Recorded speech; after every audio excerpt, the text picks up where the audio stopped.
It's another example of a young vine. And as you can see, it had been 4-budded, and then last year from the 4-bud 2 spur positions were left, and from that 2 spur positions we now have 2 good renewal spur options and 2 fruiting canes. But it is a little bit twisted, as you can see, and our renewal spur positions are not quite hitting the right direction. So what I'm going to do is prune this vine, and I'm going to re-correct that structure, and then we will check in and see what I've done.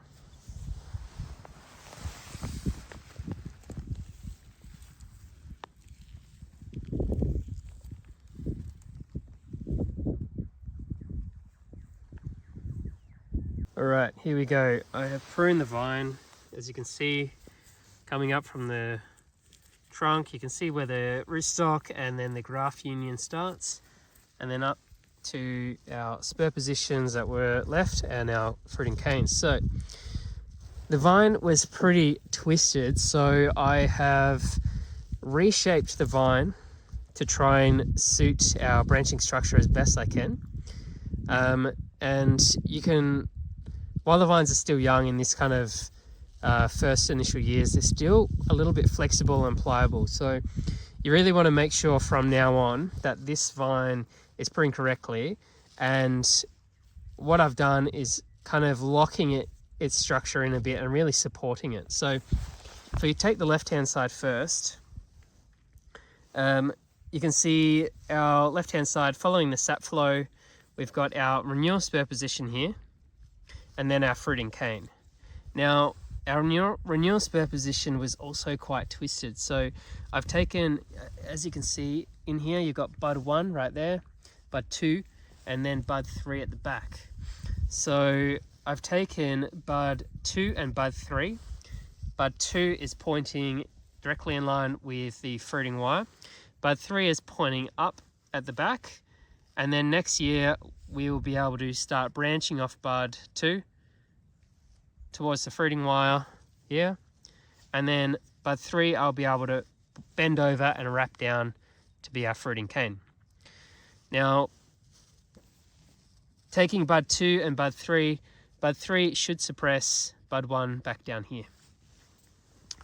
Now, I've then gone along on the fruiting cane that I've wrapped down.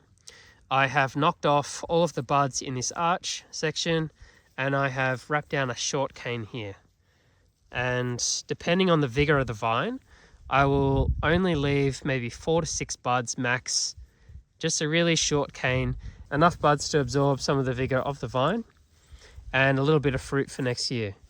Now on the right hand side, as you can see, we're following the sap flow again up. Our renewal spur position is here. It is a really strange cane because it is like twisted around. So as you can see in there, this is bud 0. Bud 1 is in there. Bud 2 and bud 3 look like they're on the same spot. But if you look closely, it's actually twisted around. It's just the way it's been growing inside of the vine guard. So what I've gone for is bud 2 and 3. Bud 2 on the outside, it's pushing out. It'll maintain our sap flow and our branching from there. And then bud 3 will push and we'll wrap that down as our fruiting cane next year. And then I've also wrapped the right hand side down, and I've removed any of the buds in this arch, because that if I leave any buds in there, they're just going to congest this middle section, and I really want to have that clean so that our spur positions can burst and grow healthy shoots without being knocked around by other canes in there.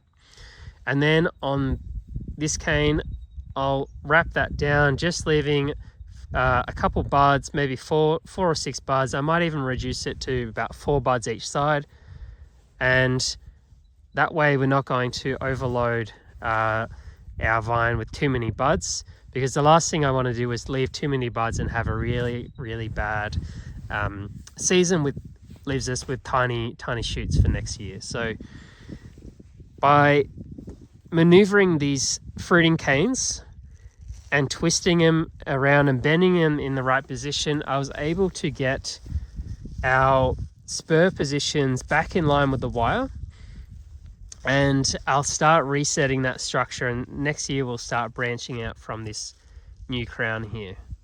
So as you can see, those two arms are tightly bound on there, and I haven't even tied them off yet. And they're tightly wound on there, and they're just adding us so much stability for our young vine.